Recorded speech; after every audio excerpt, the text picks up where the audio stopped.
There are some stories that end with the quaint little phrase, "and they lived happily ever after." But this is not one of those stories. This is the grim tale of Ananias and Sapphira.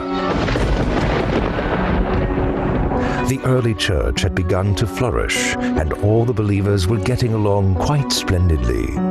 They shared everything they had with one another, claiming nothing as their own.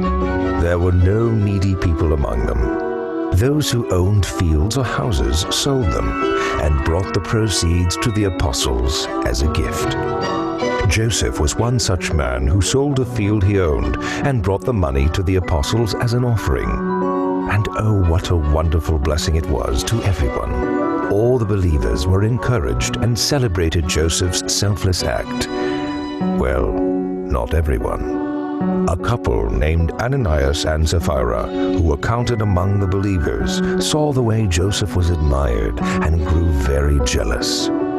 "He thinks he's better than us," they grumbled to each other. "We deserve that kind of attention." They dwelt on it day and night. Finally, one night, they devised a plan to sell a piece of land, secretly keeping part of the money for themselves and giving the rest to the apostles.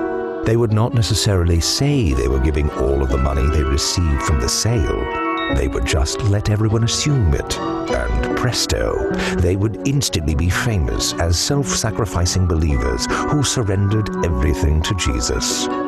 So, with his wife's consent, Ananias sold the land, secretly kept part of the money, and brought the remainder to the apostles.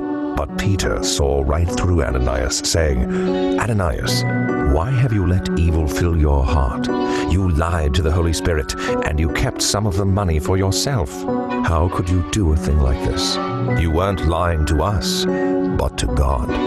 As soon as Ananias heard these words, he fell to the floor dead. Everyone who heard the news was filled with fear. Then some young men got up, wrapped him in a sheet, and took him out and buried him. About 3 hours later, Sapphira came in, not knowing what had happened. Everyone nervously watched as Peter asked her, "Was this the price you and your husband received for your land?" The room fell silent. "Yes," she replied, "that was the price." Peter responded, "How could the two of you even think of conspiring to test God like this? The young men who buried your husband are just outside the door, and they will carry you out too." No sooner were the words out of his mouth than she also fell down dead.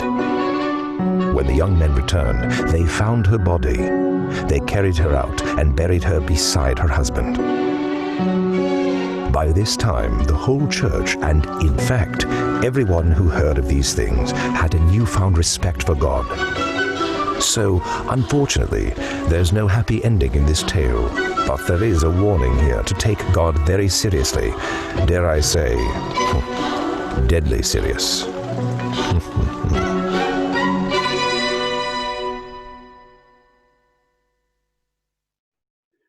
Good evening. I hope you enjoyed that short clip from Acts chapter 5, story of Ananias and Sapphira. Hopefully at the end of our lesson, you'll see how that video really plays into what we're going to be talking about tonight. We have come to the end of our journey through Ecclesiastes. I pray that you have enjoyed it, but more importantly, that you have learned some real-life applications, some Bible theology, and how the Spirit of God really wants to communicate to us through the life of Solomon. And hopefully, you've also found some things that you can change in your life. Ecclesiastes 11 is one of those chapters, one of those sections of Scripture that is encouraging us to live life in the moment, but with God in the picture. Ecclesiastes 12 is one of the most depressing sections of the book, because it talks about getting old. Now, if you're young, getting old might, sound like some distant, futuristic thing that's going to happen. I know that when I was 10, 11, 12 years old, uh, there was a man in the neighborhood that everybody called him Shorty. That was his nickname, Shorty. And he was short, probably about 4 foot tall. And when I met Shorty at 10 years old, he was already old.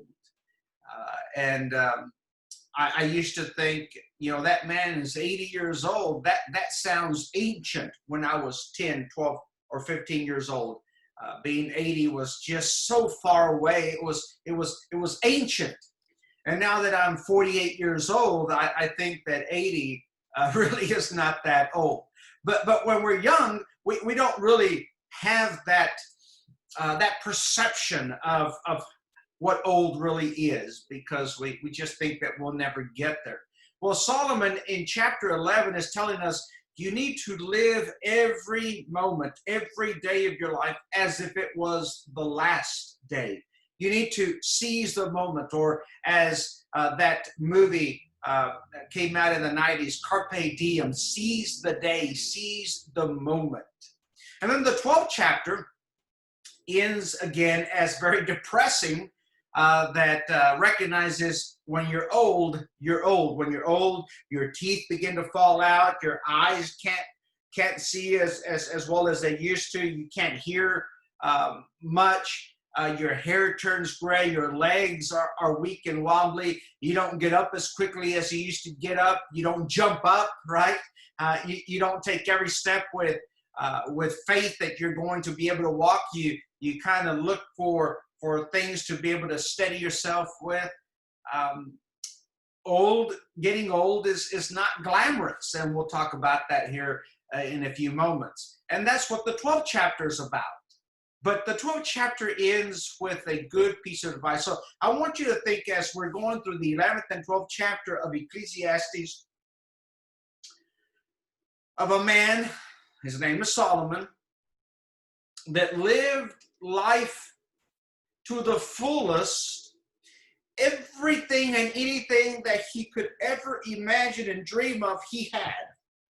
He was wealthy, he was attractive, he had 1,000 women at his disposal, 300 wives, 700 concubines. He had the greatest and best buffet. It wasn't a meat and two, meat and three that we're used to here in Alabama, but he had the best of the best buffets.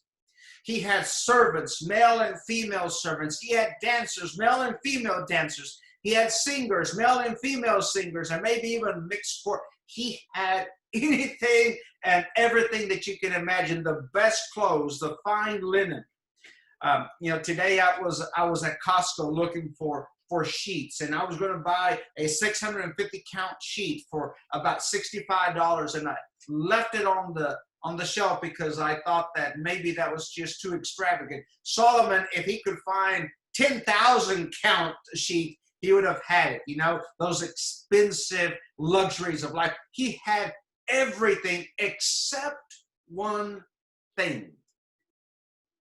He had forgotten God. And it isn't until the 12th chapter, which is towards the end of his life, that he finally realized, maybe I should have stuck with God when I began my journey in life. Maybe I should have been faithful to God. Maybe I should have turned to God. Maybe God should have been the primary figure in my life. You see, when we're young, some folks have said, when you're young and stupid. In other words, we don't have this perception of age. We don't have this perception that one day we're going to die. That one day everything is going to go away. We think that we're going to live forever. And Solomon in the 12th chapter is finally realizing, I'm not going to live forever. He's been agonizing through the book of Ecclesiastes of who's going to take over whatever he has, whatever his estate might be. He's been agonizing who's going to appreciate everything I've done. He's been agonizing over everything that happens when he dies, and not necessarily of what happens when he dies eternally. That is, he's been agonizing about the physical aspect of life and not the spiritual aspect of life. until we get to the 12th chapter. So let's jump right in. Let's get into the scripture and see what Solomon is agonizing, or now at the end of his life is actually reflecting upon and telling us what we should do. You know, he begins in that 11th chapter by giving us this advice, asking this question: if a man should live many, many years, he should rejoice in them all, right? He should enjoy every day of his life. Now, I want you to think, if you're in your 70s or 60s or even 50s, think about of all the missed opportunities you had in life. Think about all of the things that you could have done, wanted to do, but didn't do. All of the things that you wanted to accomplish, but didn't accomplish. This is what Solomon is saying. If a man should live 100 years, he should learn early on in life, enjoy the life that you have. Enjoy every single day. Take advantage of every single day as if it were the last day of your life. Now just think about this scenario. The doctor comes and tells you you have 10 days left in your life. And if the doctor was very accurate and he was prophetic and you believe that you only had 10 days left to live, what would you do in those 10 days? How would you live those 10 days? Some folks might say, well, I'm going to go and womanize or get drunk or allow excess to enjoy excess. But Solomon in his old age is actually posing this thought to us with this wisdom. If you only had 10 days left in your life and you knew that those were your last 10 days, wouldn't you want to make things right in your life? Wouldn't you want to live your life to the fullest, but spiritually? And the answer is yes. That's what we would want to do, right? To live life to the fullest spiritually, since we only have 10 days left. So Solomon looked for happiness in women, in music, in dancers, in singers. He looked for happiness in money, in building, in currency. He looked, currency. He wanted, he looked for happiness in silver and gold and every type of currency that he could find. He wanted to find happiness in a reputation, right? Remember the Queen of Sheba came to see if everything that had been said about Solomon was true, if he was wise and if he was wealthy, if he was as generous as people had said, if he was as smart as people had said, if he was as good of an engineer as people were talking about. He relished in people knowing about him and everything that he could accomplish. Solomon began his journey, if you will, with God as a little child, saying to God, I don't have wisdom to be able to govern. I don't have the wisdom to be able to govern as the king over your chosen people. You've given me a great responsibility. I am in charge of all of your chosen people. So what I need, God, is not money. What I need is not wives. What I need are not singers or dancers. I don't need any of those things. What I need, God, is wisdom. And God blessed him with both wisdom and wealth. And Solomon abused the wisdom, took advantage of the wealth, and made the wealth, made his reputation, made all the material things his God. I want you to think about yourself, maybe your neighbor and people at church, folks that you know, but most importantly about yourself. How many people, including yourself, do you see going down this road that Solomon is warning us against? That they're searching for happiness, searching for entertainment, searching for the meaning of life in everything except God.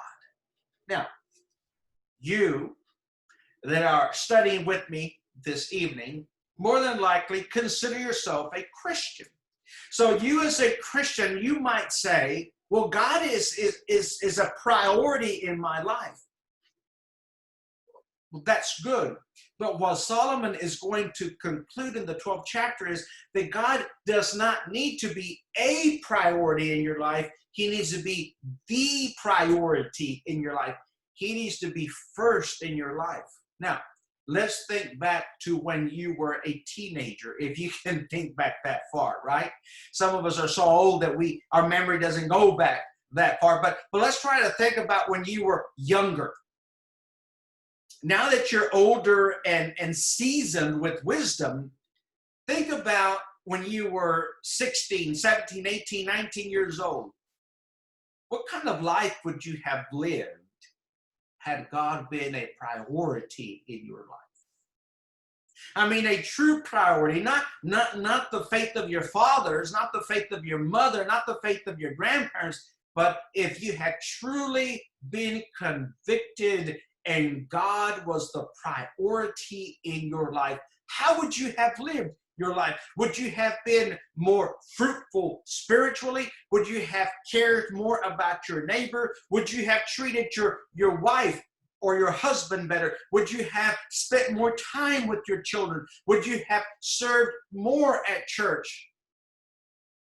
How would your life have been different if God had been your priority? Now, in the 11th chapter, Solomon is making several points about life. You know, I hate to say it this way, but this is the way I understand it. Solomon is saying, don't be such a sourpuss.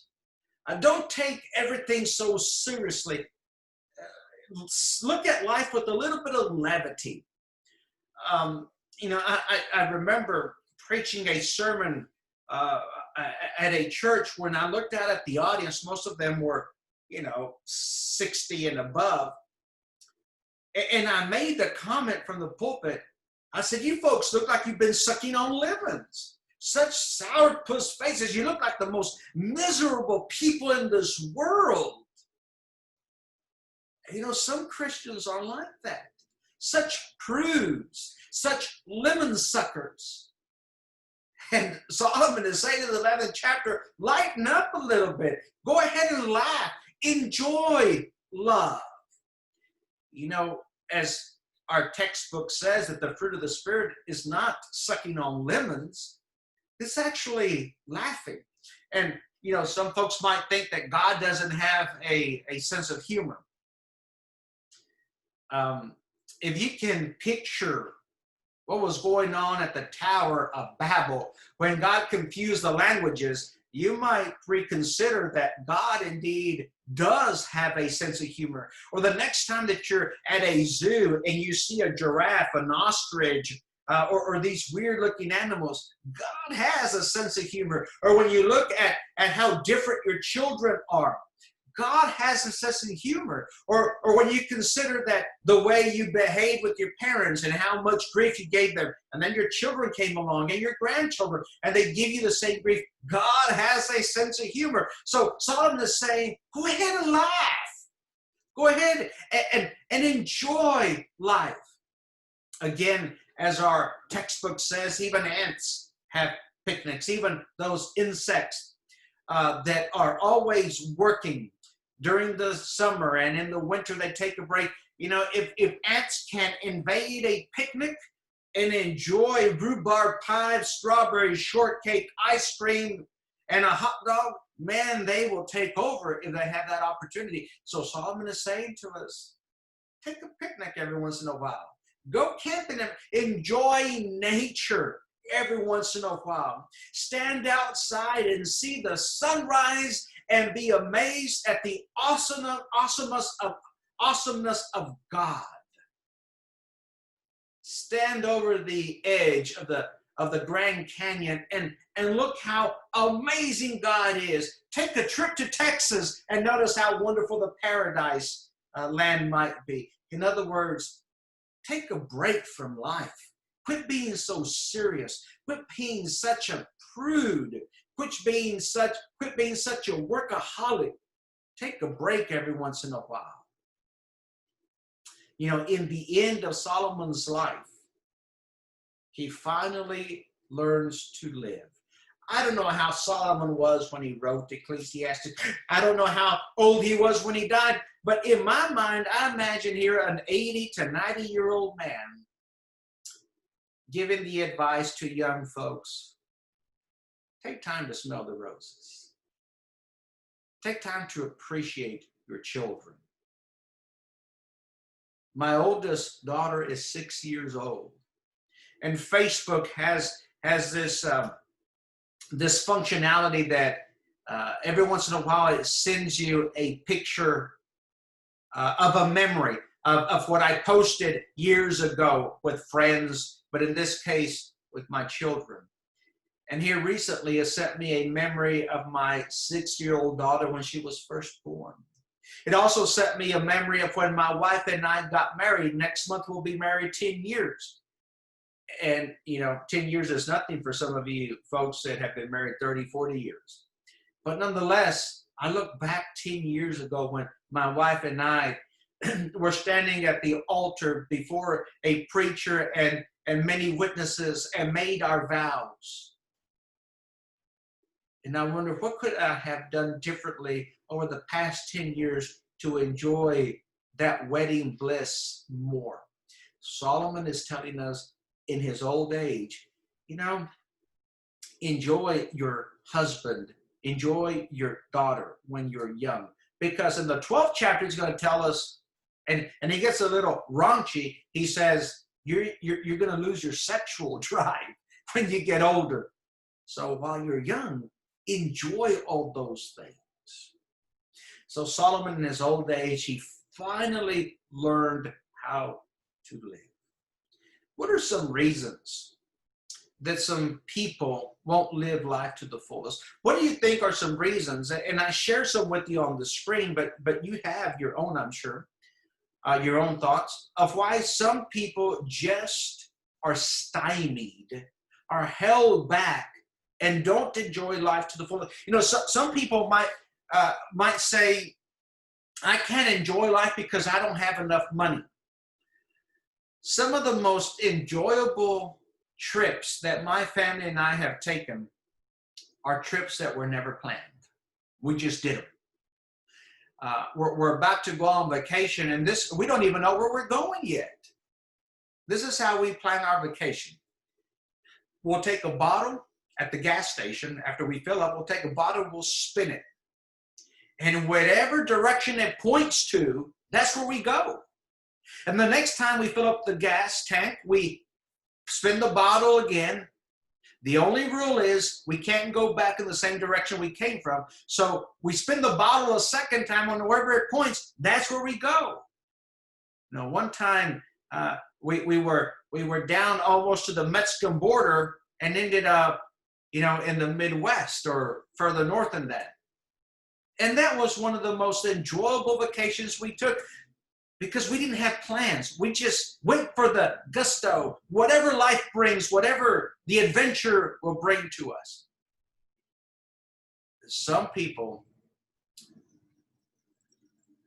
will not enjoy life because they say, I'm waiting to be able to accomplish X, Y, and Z before I can relax. Well, you know, those of you that are in your 70s and 80s even, or 60s, that you'll never have everything.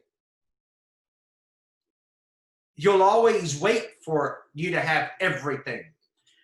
When my wife and I were thinking about having children, I had made the comment to a dear sister, her name is Shirley Joyner in Trafalgar, Indiana.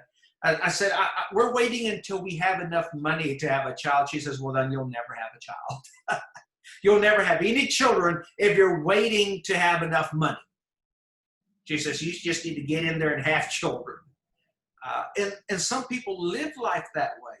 I won't relax. I won't slow down. I won't enjoy my life until I have everything. My grandfather retired when he was 60 years old. Some of his friends retired when they were almost 70. And I asked my grandpa, why are you retiring at 60? He said, because I want to enjoy my golden years. And his friends would say, well, if you wait longer to retire, your Social Security check will be bigger, your pension check will be larger. Grandpa said, well, if I wait until I'm 65 to get a bigger check from the government, a bigger check from the pension, those will be less years that I have to live. And some of his friends died at 67. Isn't that sorry? Isn't that sad that a person works as long as they can to have a bigger pension, a bigger Social Security, then they die and don't enjoy that much, the retirement? Some folks won't live life to the fullest because they're waiting until they are no longer depressed, until there's no longer any pain. You got to get a grip. We've got to get real here. And this is what Solomon is presenting to us in the 11th chapter. Get real, man. There will never be a moment in your life where there will be no pain, whether it be physical or emotional or spiritual. There will be no moment in your life where there will be no events in life that will depress you. Man, you just got to go for it and roll with the punches. I know a dear sister in Christ that she's 66 years old and hasn't gotten married. You know why she hasn't gotten married? She says she's waiting for Mr. Right. If you're looking for someone to make you happy, you'll be miserable. You got to find your own happiness. And I'd say about 15 years ago, and my time frame sometimes, my perception of time sometimes is off, but I think it was about 15 years ago that a movie came out with Jack Nicholson, and it was titled As Good as It Gets. And the woman the romantic interest that he had was looking for Mr. Right, for Mr. Perfect, and Jack Nicholson was playing a character that was full of all kinds of character flaws, and she finally accepts the fact, this is a man that I love. He loves me with all of my shortcomings, with all of his shortcomings. This is as good as it is going to get. Maybe I need to make the best of it. And there's some people that have a bucket list, right? I want you to think about the phrase bucket list.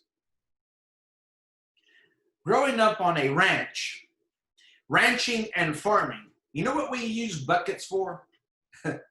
What do you use buckets for? We use buckets for animal feed, for pig slop, and trash. So think about this bucket list in this perspective. A bucket is for trash. And there's some people that say, well, I've got a bucket list. I can't say that I've lived my life to the fullest until I, parachuted out of an airplane or until I've taken a helicopter ride or a mule ride down the Grand Canyon. And some folks will die with a bucket list never completed. Remember the phrase bucket list and associate it with a bucket is for trash. Many people make a bucket list thinking that once they complete that bucket list, then they will be content and happy. That's not so. You know what happens to people that have a bucket list and they start checking off everything that they've done? When they get to the end of their bucket list, they start adding more stuff to the bucket list. The next high, the next high. Solomon is telling us your whole life is a bucket list. Enjoy your life. So Ecclesiastes 11 verse 1, I know I've gone a little bit long in this introduction, but I think that what I've shared with you is very important, because now Solomon is going to say in chapter 11 verse 1, cast your bread on the surface of the waters, for you will find it after many days. If you have the luxury of reading some commentaries might say that Solomon is talking about financial security and playing the stock market. But in Solomon's day, there was no stock market. So that's not what he's talking about. What Solomon is saying is this. Look at all the blessings God has given you. Your house, your vehicles, your garage to be able to house your vehicle, your clothes, your food, your job, your retirement, your pension. Think about all of the things that God has given you. What are you doing with those blessings? Solomon says, share your blessings. Don't be a hoarder. Now, when I say don't be a hoarder, I'm not talking about that TV show on TV about hoarders, where they have so much stuff that is full of worms and flies. No, that's not what I'm talking about. What I'm talking about is don't be like a garden tool, a rake or a hoe that all it does is bring stuff towards you. But share your blessings. Some of the most miserable people I know are wealthy people. Are people that are afraid of who's going to steal their money. Years ago, a good friend of mine and I received a phone call in the middle of the night, of this man that he had wealth. He was a wealthy man, and he had some dementia going on. And he was on medication, and maybe even wrong medication, that he was hallucinating. But he called me very, very scared. He was in the basement of his house, and he said, there's a strange woman. He was whispering, there's a strange woman trying to steal my money. So this friend, his wife, and I went to his house and found out that there was no strange woman trying to steal his money. It was his wife that was trying to get him out of the basement.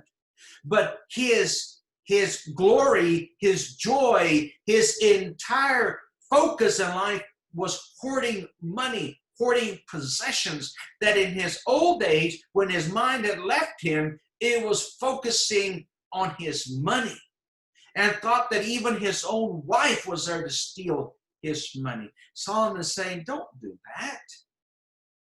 Share your wealth. Share your blessings.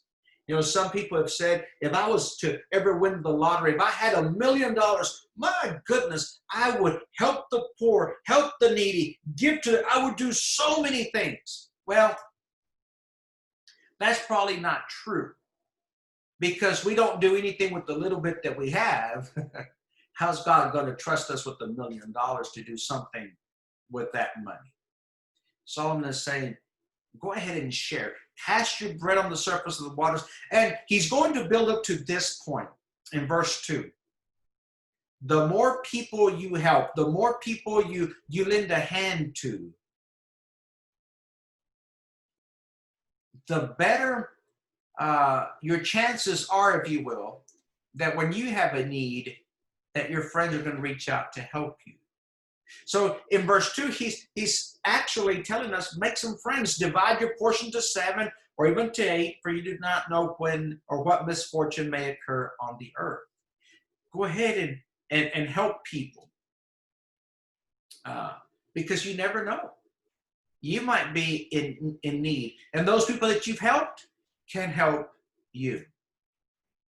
Among preachers, I don't want to give you a sob story and a woe is me, but I want to share something that with you that you might not know about preachers. I'm not talking about Joel Osteen or those TV evangelists that are millionaires. I'm talking about those that are missionaries, those that are actually working for the Lord. Many times we don't have enough money to give our children, our family, the luxuries that you might give your children or your family. Many times we don't have the luxury of saying, we're going to take a vacation 2 or 3 times a year like some of you do. We just don't have that luxury. We work for the Lord. The church provides us a salary, and we can't live an extravagant lifestyle, right? Some churches want a preacher that will have the voice of Solomon, the wisdom of, the voice of David, the wisdom of Solomon, and the appetite of John the Baptist that ate locusts and wild honey. So among us preachers, we know what we're going through, and many times we'll send a love offering, a love gift to a preacher friend of ours that we know that are that's having a hard time. And sometimes they'll send another love offering to me or to other preachers. We learn to share among each other. And Solomon is saying, this is what you need to think about. You won't always be wealthy. You won't always have everything that you need. There might be a day in your life that you'll have a need. And if you were stingy and a hoarder, then people won't be so apt to help you. So share that wealth that you have. Verse 3, notice the conditional word if. If the clouds are full, they pour out rain upon the earth. And whether a tree falls toward the south or toward the north, wherever the tree falls, there it lies. Solomon transitions a bit in his message by saying to us, there's some people that can't enjoy life because they're so worried about which disaster is on the next bend. What the next shoe to fall, the drop that's going to make the glass overflow. They're waiting for the next disaster in life, always living in fear. And Solomon says there's some things in life that you just can't control. You can't control the storm. You can't control the earthquake. You can't control whether your son or your daughter or your neighbor is going to mistreat you. There's some things you just cannot control. So quit worrying about the things that you can't control. Now, these are wise words from an old man, right? Quit worrying about the things that you can't control, about all the variables. You know who really worries about variables in life? The underwriters for insurance companies. They think about statistics. We can't offer this person a life insurance because the statistics and probability says that he is a 60% risk and will die and will have to pay out. We're not insurance underwriters. Solomon is telling us God didn't call you to be an insurance underwriter. He called you to live life in the moment with a future in heaven, not in the past, and not trying to control what you cannot control. Verse 4, he who watches the wind will not sow, and he who looks at the clouds cannot reap. Again, there's just some things that we just cannot control. And then verses 5 through 10, he transitions again, or maybe amplifies his message by talking about don't be such a doubter. And we're not talking about doubting in God. We're talking about quit doubting everything. Quit questioning every person's motives. It's okay to trust everyone every once in a while. There are some things in nature that we just can't explain. For example,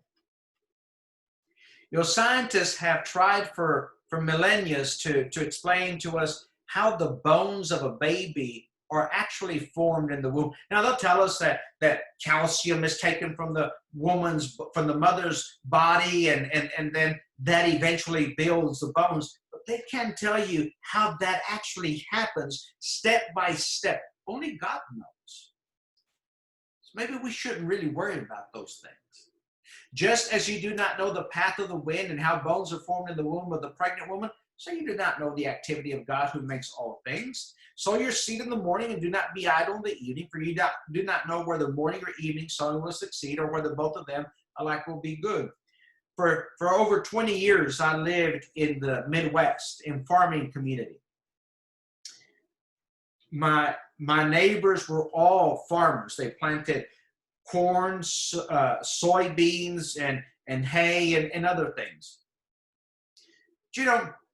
I would see the farmers working day and night to till the ground because of the weather, right? Sometimes the weather was going to be bad, and I had to take advantage of the time. They would work day and night tilling the soil, fertilizing the soil, treating it for weeds, planting the seed. But once the seeds were planted, they didn't They didn't babysit their fields. They didn't stand there day and night watching the ground and taking care of their seed. Once it's in the ground, they went about other activities. And God is saying the same thing. Just enjoy life. Sow your seed in the morning. Don't be idle in the evening watching the seed to see if it's going to grow. Just go about your daily business. Enjoy life. Verse 7.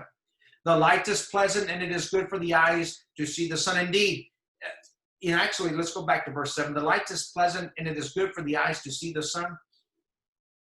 Solomon is saying again, just, my goodness, enjoy your wife, enjoy your children, enjoy your husband, enjoy your job, enjoy your career, enjoy your property, enjoy your house, enjoy your car, enjoy your dog, enjoy your cat, enjoy everything about life.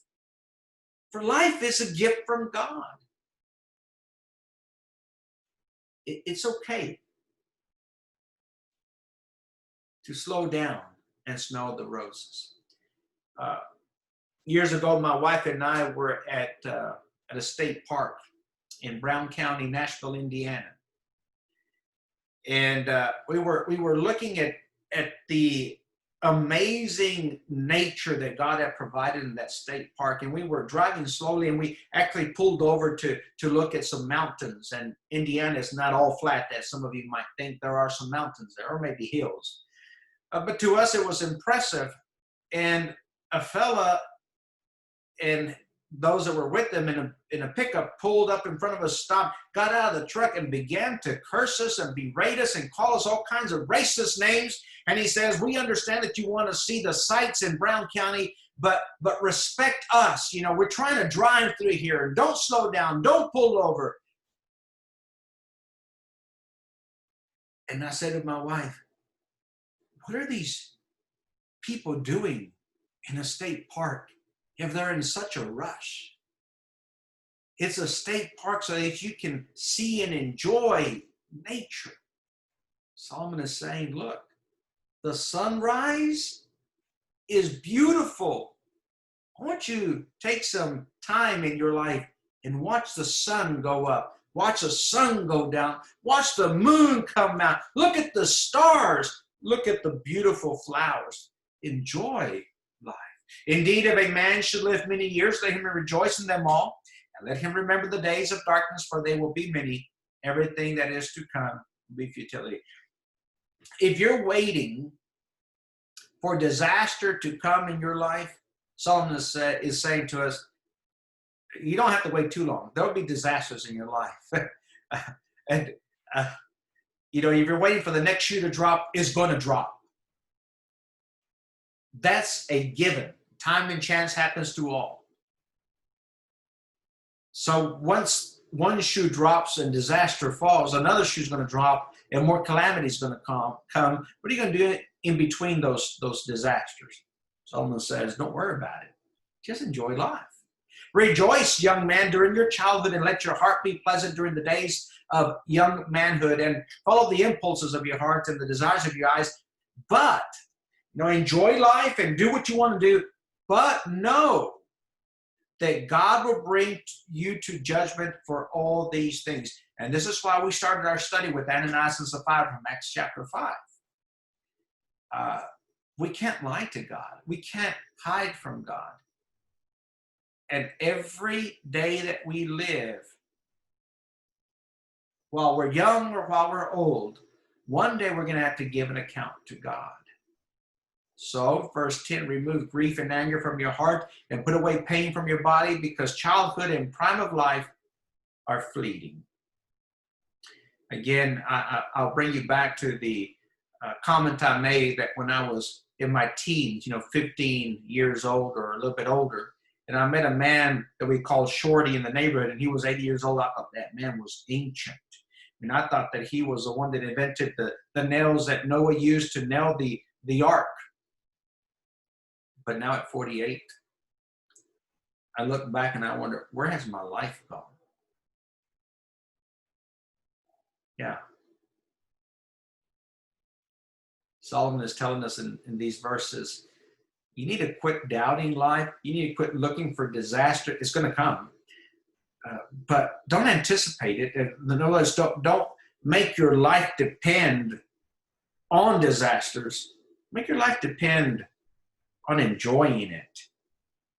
Keep it in mind that God is going to ask you to give an account for everything that you've done. So while he is encouraging us to live life to the fullest, his main objective is this: live your life to the fullest in God and enjoy life on this earth. So these are the truths in chapter 11 that the workbook that we're studying shares with us. Again, live life to the fullest. Stop waiting for the perfect person, the perfect job, the perfect home. Start living now. You know, something that I haven't mentioned, but I will now. Even if you're old, bitter, and a sourpuss, do you know any old people that are bitter and a sourpuss? I know a whole bunch of them. Solomon is saying, even if you're old and you didn't take advantage of your youth, of your younger days, my goodness, it's not the end of life. Start now. Take that adventure. If you've always wanted to go to the Rockies and you're 80 years old, go to the Rockies. My father, a few years ago, called me to tell me that he and my mother were revising their will because my brother, the oldest, had passed away and they had to change it. And he wanted to let me know what he was going to leave me in his will. And I said, Dad, let me tell you something about your will. Don't leave me a penny. I don't want a house. I don't want property. I don't want a thing. Spend it all. And I know that in our American culture, that goes contrary. That goes contrary to what we've been taught, or even against the grain of our culture, that we want to leave our children something. This is exactly what Solomon has been talking about. You leave your children something. What are they going to do? You leave your children that wood stove that has been in your family for years. You know what they're going to do? Have an estate sale and throw it out. Live your life, even if you're old. Start taking adventures. Don't worry about leaving an estate to your children. Now, your younger children, if they're listening to me, are going to say, Ed, quit saying those things. We want inheritance. The point that I want us to end with here in Ecclesiastes 11 is this. Simply, make sure God's first and you enjoy your life. So now, the 12th chapter, notice this. There was a man at the grocery store yesterday that said that his bones were like the Rice Krispies cereal. You know, that Rice Krispies that you add milk to it and it starts making all kinds of crackling noises. He says, man, every morning as soon as I get out of bed, all my bones starts crackling. There's some things that are better with age. You know, like wine gets better with age. A cast iron skillet, the more you cook in it, the better it's going to be seasoned, the more flavorful your food is going to be. Cheddar cheese gets better with age. When you were younger and you were looking to buy a house, you thought maybe a 2-story house with the downstairs basement is going to be good. And now that you're in your 70s and your 80s that you have to go up and down those stairs, how good of an idea was that? Probably not good, right? Because your knees now hurt. Solomon is going to tell us in the 12th chapter, getting old is not glamorous. It's how you get old that's glamorous. But being old is nothing to really stand up and jump up and down and have a marching band to celebrate, because getting old is tough. There are some people that feel once they get to a certain age that they're useless. I know some people in church that are in their golden years, and they feel that they can't contribute anything. And that's not true. If you read the Pauline epistles, you know, the letters that Paul wrote, he makes it a point to tell us, it doesn't matter how young or how old you are, every member of the body of Christ is useful. you can do something, even if it means that you're going to pick up the trash at the church building or turn off the lights at the church building. We're all useful at any and every age. There are some people that are so burdened and riddled with guilt that they messed up their life when they were young, and they've lived in guilt all of their lives, that they haven't enjoyed their life. There's others that are chronically depressed, and I'm not talking about those that have a psychological problem or a chemical imbalance. I'm talking about those that wallow in their own self-pity. You know, I've suffered a lot when I was a baby. My mama, my daddy, my brother, my sister, life, circumstances, school. Solomon's saying, okay, you had a rough childhood. That's fine. Now that you're a mature adult, what are you going to do about it? Now, it reminds me of the 11th chapter, verse 1. Don't hoard your blessings. If you had the terrible experience in your younger years of being abused, violated, or taken advantage of, or whatever, instead of wallowing in that self-pity, maybe you ought to use those experiences to help someone else that's in the same situation. There are those that have been wronged, and they have so much bitterness in their heart that they will never forget the wrongs that have been done to them, and that will stymie the enjoyment in life. Solomon in the 12th chapter, as well as the 11th chapter, is telling us it's okay to take a risk. It's okay to get out of your comfort zone. It's okay to leave behind the guilt and the self-pity and the bitterness and fear. Take the next step into the future. It's all right to do that. Do it now, he says, before you get old. So he shares with us what we call the secret of life. Now, before I get into that, I want to make this point. If you are in retirement age, if you are in the golden years, you're going to be able to say amen to everything that we're about to read and comment on. If you are younger, you might say, oh, come on now, Solomon is exaggerating. But I want us to read these next few scriptures with this in mind, with this goal. Solomon's goal is this: take advantage of the life that you have right now before you're crippled, bedridden, deaf, blind, without teeth. Live life right now.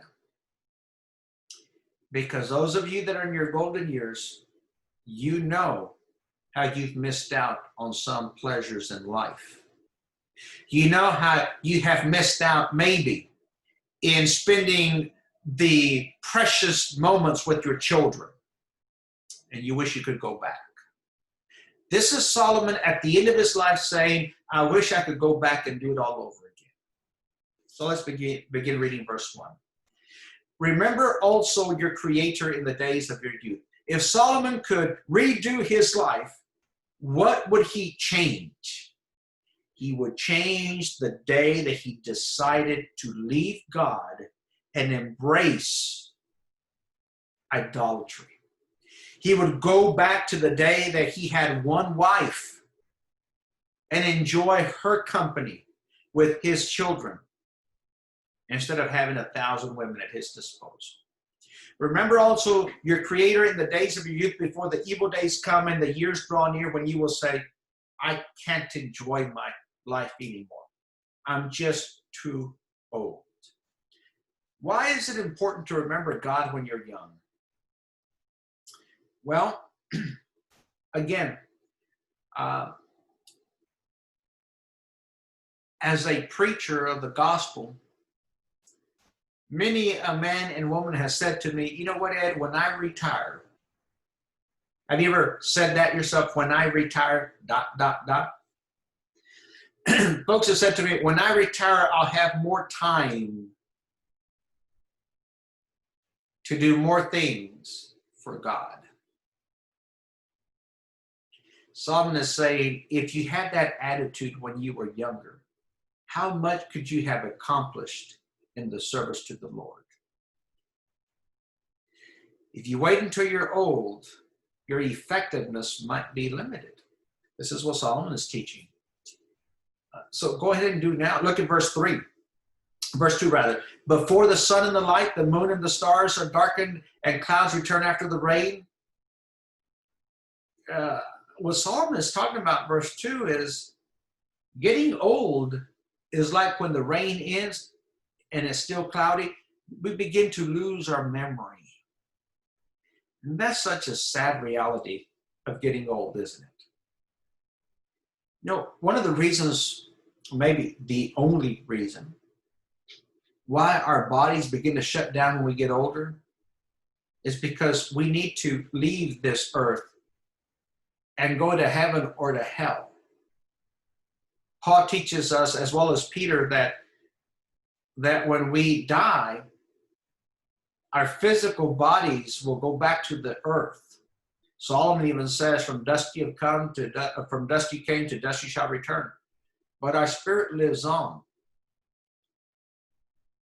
And unfortunately, the older we get, the more things we forget. I have 3 daughters, and at age 48, I get their names wrong.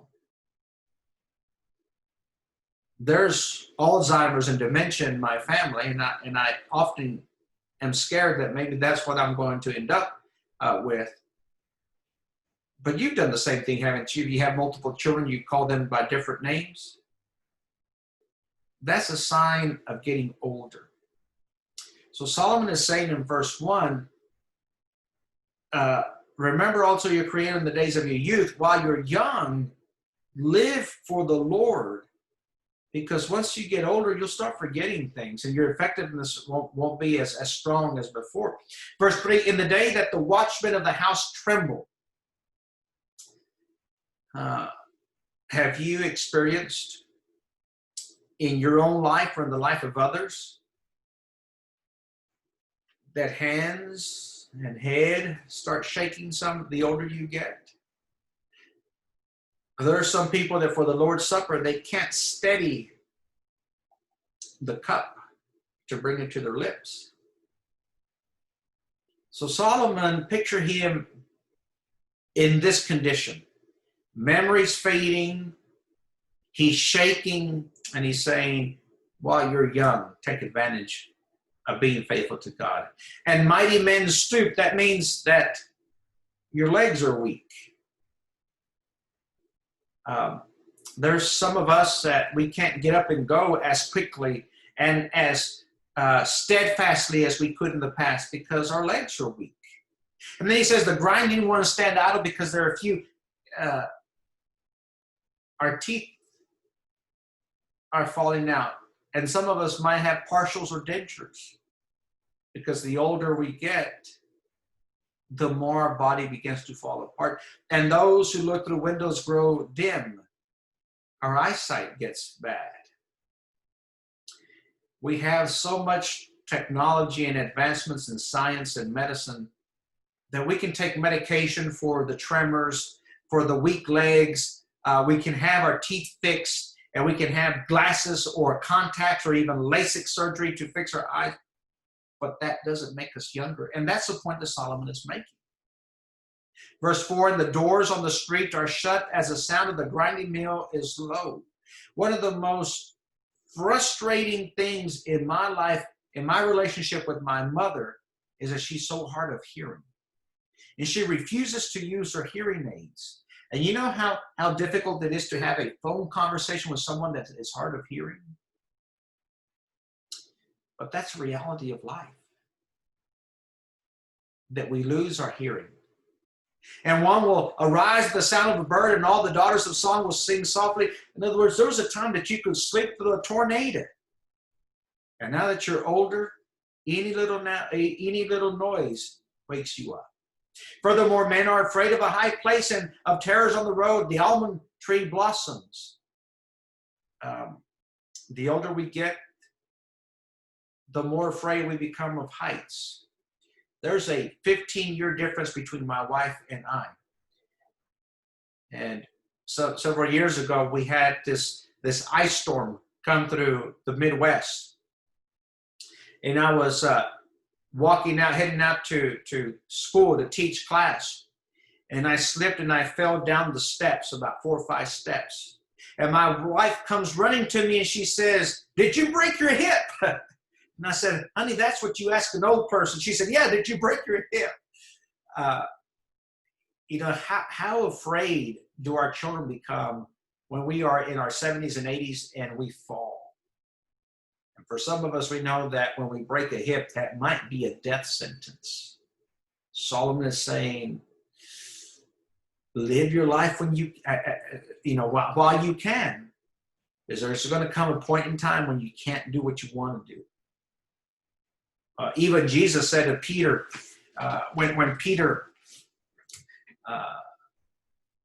asked Jesus, why are these apostles going to live a long life? And Jesus says, there's going to come a point in time when you're going to be led where you don't want to go.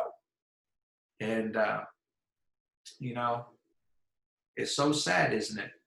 Getting old is not glamorous. Sometimes your children or your grandchildren have to step in and make decisions for you, to handle your finances, to decide how your long-term care is going to be handled. This is very depressing, I know that, but there's a point that Solomon's leading up to. He also says the grasshopper drags along and the caperberry is ineffective. He's saying, look, my goodness, while you're young, enjoy sex with your spouse. Because there's going to come a time when you're not going to have a sexual drive. For man goes to his eternal home while mourners go about the street. And then we die. And what happens after the funeral? Everyone that was at the funeral goes on about their life. They might remember you for a while. They might make a donation in your name, give to some organization in your name. But eventually we become a distant memory. Verse 6, remember God before the golden cord is broken and the golden bowl is crushed and the pitcher by the well is shattered and the wheel at the cistern is crushed. This is what Solomon is leading up to. Make sure that you live your life for God spiritually before you die. And for some, hospice comes in and says, you've got 2 to 3 days to die. For others, we die in our bed, not knowing and not expecting death. Make sure that you're right with God before you die. Verse 7, then the dust will return to the earth as it was, and the spirit will return to God who gave it. Vanity of vanity, says this preacher, all is vanity. It isn't until we get older that we begin to smell the roses, that we begin to enjoy the sunset, sit out on the front porch and just slow down. When we're young, we're running about and, I kind of equate being young with going through a museum that has maybe 50 exhibits. If you notice, next time you go to a museum that has a lot of exhibits, the young people, even at SeaWorld, the young people wanted, all right, what's next? Next, move quickly through that. But the older people, what do? They stop and they read the little captions and the story and the history behind every little exhibit. It's because now that we're older, we're going to enjoy those moments. And Solomon is saying, enjoy those moments while you're young. Don't wait until you're old. And imagine you, my brother, my sister, that are in your 70s. How much richer and profound would your life have been had you been a faithful Christian when you were younger and enjoyed life? Look at verses 9 through 14. This is why Solomon is so depressing in these first 8 verses. In addition to being a wise man, the preacher also taught the people knowledge, and he pondered, searched out, and arranged many proverbs. You know, throughout his entire life, Solomon looked for the right things to say at the right time to the right people, and he searched out ways that he could, maybe enjoy his life more. But God was always absent from all those journeys that he made. And he's now saying, look, I've always looked for the right things to say to the right people at the right time. But right now, as I'm old and about to die, I'm telling you what is the truth. Verse 11, the words of wise men are like goads, and masters of these collections are like well-driven nails. They're given by one shepherd. Notice that the word shepherd is capitalized. It might be capitalized in your Bibles. I think that he's referring to God.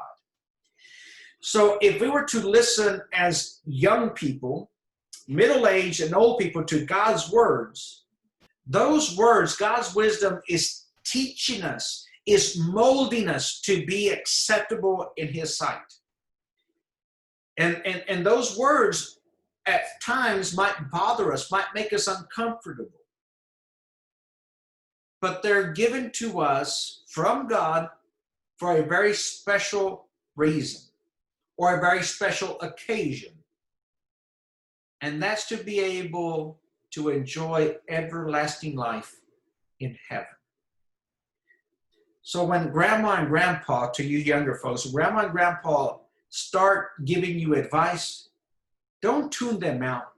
Don't put your headphones into your ears, your iPods in your ears. Don't start looking at your phone and see what's going on Snapchat, Instagram, Facebook, or TikTok.